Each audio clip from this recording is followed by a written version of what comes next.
You drive across a river on a zipline, strapped to a steel cable, a sack of vegetables on your back, and 1,000 feet of empty air screaming underneath your boots.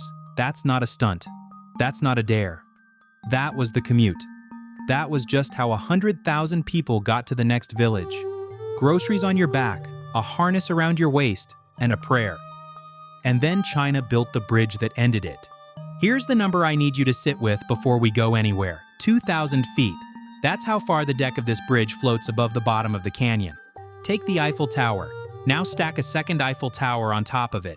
You're still 5 feet short of where the cars drive. 2 Eiffel Towers, and you haven't reached the road yet. That's not the tallest bridge in China. That's the tallest bridge on planet Earth, and it isn't even close. So how does a place where people cross rivers on ropes end up holding the most jaw-dropping bridge record in human history? And why is the West, the people who basically invented the modern suspension bridge, watching this whole thing happen from the cheap seats? Stick with me, because I'm going to walk you through how China built a record-shredding bridge over an active earthquake zone, in a province so shattered by mountains that farmers were ziplining their dinner across canyons. And the part at the very end, what they're turning this bridge into once it opens, sounds completely invented. I promise you it's real. Hit subscribe right now so the algorithm doesn't bury this before you see it.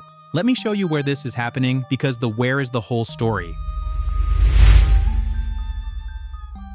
This is Guizhou, and there is exactly one word for Guizhou: mountains. Okay, fine, 2 words. Many mountains. I'm not exaggerating for effect. Pull this province up on satellite, zoom in anywhere you like, and try to find a single flat patch of ground. You can't. Mountains and hills make up 92.5% of the entire region. The average elevation sits around 3,600 feet, and the peaks claw their way past 9,500. This isn't gentle rolling countryside. This is vertical. Steep slopes, sheer cliffs, waterfalls that drop thousands of feet straight down into nothing. And it's not random clusters of hills either. Almost every mountain range here comes with steep slopes and sheer cliffs. There are peaks like Leigong at 7,140 feet, Fanjing reaching its highest point at 8,400 feet, and the tallest of them all, towering at 9,500 feet. There are even limestone formations that look so much like the Egyptian pyramids that people assume humans built them, but they didn't. Those shapes are over 200 million years old, formed underwater, in an ancient sea, long before anything walked the earth. That's the kind of terrain we're talking about. Not difficult, extreme. And here's the part that should make you angry on their behalf. Guizhou has nearly perfect weather. Average temperatures between 50 and 68 degrees, up to 300 frost-free days a year. No brutal killing winters, no scorching crop-frying summers. Nature looked at this place and handed it one of the best climates for farming in the entire country. And then nature buried it under solid rock so nobody could reach anybody. Let that contradiction sink in. As of 2023, the disposable income per person in Guizhou was $27,988, second lowest in all of China. The province's entire GDP ranked 22nd out of 31. Ideal farmland, dead last economy. Why? One reason. You can't move. You can't move your crops. You can't move your goods. You can't move yourself. And people, the ones doing the moving, are the entire economy. No movement, no money. The mountains weren't scenery here. They were a life sentence. And look, it's not like the province is short on people. As of 2022, Guizhou holds 38.5 million residents. That's roughly the entire population of Canada, or Poland, or Malaysia. 38 million people locked behind walls of rock in a place with rivers everywhere and almost no way to cross them. Let me give you the one story that makes this real. There's a man in a settlement called Huajiang who grows vegetables. To sell them, he has to reach another village, and the road there crosses a river. So how did he get across? A zip line, a cable, a harness, a pulley, and a handle. High up, over rushing water, with his food strapped to his back. And if he fumbled, he lost the thing he was trying to sell. And he wasn't some lone case. That whole settlement, over 20,000 households, about 100,000 people, was effectively cut off. Their only ways out: fly over the river on that zip line, or rent a boat and burn half a day. Everything else was blocked. Because mountains. Always the mountains. So how do you break a province that's 92% mountain out of that sentence? You build. And nobody on Earth builds bridges like Guizhou. In 2021, the trucks started rolling in, dozens of them, hauling gear up to altitude. Thousands of tons of concrete grinding up into the Huajiang Gorge, with the Beipan River carving through the canyon floor far below, and the crews started building something that, by every reasonable measure, should not be possible. So here's the what. Picture it concretely. A rigid steel truss suspension bridge with a main span of 4,660 feet. That single span, by itself, beat the Humber Bridge in the United Kingdom, a bridge that once held the world record for the longest suspension span anywhere on the planet. When it's finished, the total length runs roughly 9,500 feet across more than 24 spans, each one around 130 feet long. And the whole thing hangs 2,000 feet over the canyon floor. And here's where it gets insane, because building this high isn't just impressive, it's lethal. The first problem the engineers hit: the slopes don't match. One side of the gorge is higher than the other, which means the two towers can't be twins. On the northern slope, they had to pour a concrete tower 860 feet tall. On the opposite side, the tower stands 670 feet. That's a 190-foot difference between the two anchors holding up your record-breaking bridge. Think about what that asymmetry does to the load, to the math, to every single calculation. Now do that math 2,000 feet in the air. But the slopes were the easy part because the ground itself fights back here. This is an active seismic zone, and I don't mean theoretically. According to earthquake tracking data, in just the last 365 days, Guizhou logged 8 separate earthquakes, magnitudes between 4.0 and 5.2. That's the quiet version. Go back to 2012, and the province got hit by a magnitude 5.7 quake that killed 80 people, injured more than 700, and forced over 100,000 to evacuate. In 2014, another quake tore through the region, more than 360 dead in neighboring Yunnan, with the tremors rolling right through here. Now hold that thought. You are building a 2,000-foot suspension bridge, the tallest ever attempted, on ground that periodically shakes hard enough to kill hundreds of people and level buildings. Sit with that for a second. And then, as if earthquakes and mismatched towers weren't enough, there's the sky. The Swedish firm Alimak, which supplied equipment for the construction, flagged the conditions directly. This is a plateau. And plateaus mean enormous temperature swings between day and night, a much higher chance of violent convective storms, and near constant wind. All year, every season, wind. On the tallest bridge ever built. Wind is the thing suspension bridges fear most. It's what famously tore apart Tacoma Narrows in the US. And this site has it baked into the geography. So tally it up: earthquakes, mismatched towers, relentless year-round wind, 2,000 feet of open air. Every one of those is a project killer on its own. Stack them together, and most engineering firms on Earth would walk away. And here's the kicker: as of the latest public reports, no accidents, none that we could find anywhere in the public record. Workers protected by safety gear, insurance policies, the whole apparatus, and a clean board on the single most dangerous bridge site in the world. By January 20th, 2025, the final section of steel truss, weighing around 215 tons, was hoisted into position. That single lift marked 80% completion of the entire project. All that's left now is dropping the deck panels into place between the trusses before the planned finish in the second half of 2025. Total price tag: $280 million.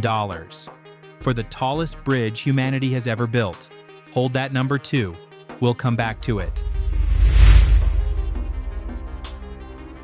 Now, I know exactly what you're thinking right now. I can hear it. It's a tall bridge. So what? The West builds bridges. America built the Golden Gate. Stop hyping China. And you know what? You're half right. Look at this thing. It even resembles the Golden Gate. That same classic silhouette, those clean towers, the sweep of the cables. The Chinese engineers said outright they wanted a timeless classic look. So let me take your skepticism head on, because it deserves a real answer, not a dodge. This was never about one pretty bridge. One bridge proves nothing. What proves something is the volume. the sheer, absurd concentration of records in a single spot that makes the rest of the world look like it quietly stopped trying. Out of the world's 100 tallest bridges, nearly half of them are in this one province. Not in China, in Guizhou specifically. This single province holds over 30,000 bridges, from ancient stone crossings to cutting-edge engineering marvels. Take the global top 15 bridges ranked by deck height. 8 of them are here. 8 of the 15 highest bridges on planet Earth, all clustered in the one region too rugged for people to comfortably live in. That's not a bridge, that's a statement. And this is where you have to zoom all the way out, because this is bigger than concrete and steel. The suspension bridge as we know it, that was Western engineering's crown jewel. The Humber Bridge held the world span record in Britain. The Golden Gate is an American icon, burned into the global imagination. The Millau Viaduct in France is widely considered the most beautiful long-span bridge ever designed. For a century, the West owned the skyline of human bridge building. And right now, one by one, those records are being quietly erased, in a province most people in the US, Germany, or Japan couldn't find on a map. While the West preserves and photographs its icons, China is outbuilding every one of them in the single most hostile terrain on the planet and barely making a sound about it. The people who wrote the textbook are now watching someone else rewrite the records. Now here's the plot twist, the part that flips this whole story on its head. This brand new, record-shattering bridge, it isn't even the current king of the gorge. 124 miles away sits the Doog Bridge, built between 2011 and 2016, and built fast in this exact same brutal region against these exact same earthquakes and the exact same screaming wind. It's a 4-lane cable-stayed bridge with striking figure-8 towers, standing 1,920 feet from its deck down to the river below. And until the Huajiang Bridge officially opens, the Doog Bridge is still the tallest bridge on Earth. So follow this. The record China is about to break is a record China already holds. Let that land. They're not racing the West anymore. They blew past the West years ago. Now they're racing themselves. The only country on Earth that can beat China's bridge records is China. And it still doesn't stop. There's the Pingtang Bridge, ranked 3rd in the world for deck height, soaring 1,090 feet over the valley of the Guizhou River, stretching 6,890 feet across. Its tallest tower stands just 49 feet shorter than France's celebrated Millau Viaduct, a near match to the West's masterpiece, built in a Chinese province nobody's heard of, for 1.5 billion yuan, roughly $215 million. There's the world's largest steel tube arch bridge, with a concrete-filled deck, total length around 6,170 feet, main span vaulting 1,654 feet into the air. Record after record after record, all packed into the one place that was supposedly too broken to develop. This is why they call Guizhou the Museum of Bridges, and the whole country builds more bridges every single year than anywhere else on Earth. Now, I want to be straight with you, completely straight, because the channels that skip this next part are the ones that deserve to get nuked, and I'm not one of them. This bridge is a genuine engineering monster. But let's be honest about the limits, because the truth is more interesting than the hype anyway. $280 million is real money, and a bridge is one crossing. It strengthens the corridor between the regions it links. Goods and people can finally cross the canyon, but it does not, on its own, lift an entire province out of being second to last in income overnight. One bridge is not an economy. The seismic risk doesn't vanish the moment the ribbon gets cut, either. A structure like this has to survive decades of those tremors, and the real test isn't opening day. It's 30 years from now. And the clean safety record I mentioned? That's based purely on what's public. I genuinely can't verify what was never reported, so take it as the optimistic reading, not gospel. And here's the most important caveat. China is not building in a vacuum. France's Millau Viaduct is still, arguably, the most beautiful long-span bridge ever made. Western firms are woven directly into these projects. That Swedish supplier I mentioned is in the supply chain of the very bridge we're talking about. This isn't China versus a West that did nothing. It's China taking Western foundations and pushing them into terrain nobody else dared to. This is staggering ambition meeting staggering geography. It is not magic. It's money, risk, engineering, and a will that simply refuses to quit. The drama is real because the facts are real. But here's the human part, and this is the part that actually matters when the cameras are off. Remember the man crossing the river on a zip line with vegetables strapped to his back? Now picture his whole settlement, over 20,000 households, about 100,000 people, finally getting a real way across. Because here's what happened the moment a proper crossing went in. People bought motorcycles. They bought actual cars.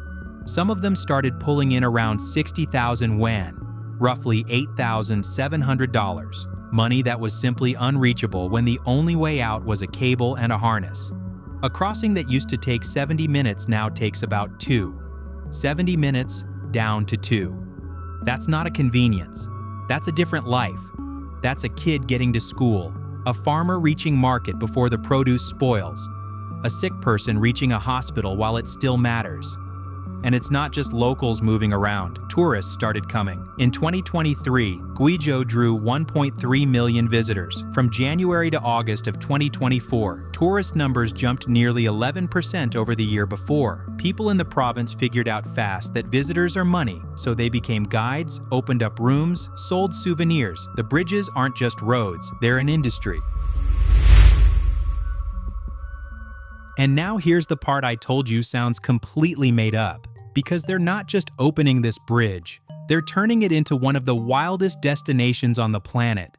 A glass elevator that climbs the South Tower, over 590 feet above the road, to a stargazing cafe and bar, where you sip coffee under the stars with the whole canyon spread out beneath you. Drop down to the lower level and the elevator carries you inside the bridge's own support structure, where a 2,600-foot-long glass walkway begins. The floor is glass. You look straight down into the gorge and feel like you're floating in open air. Then the extreme stuff, rock climbing routes, breathtaking mountain descents, zip lines firing across the canyon, and from a platform 2,200 feet up, the highest bungee jump in the entire world. Read that back.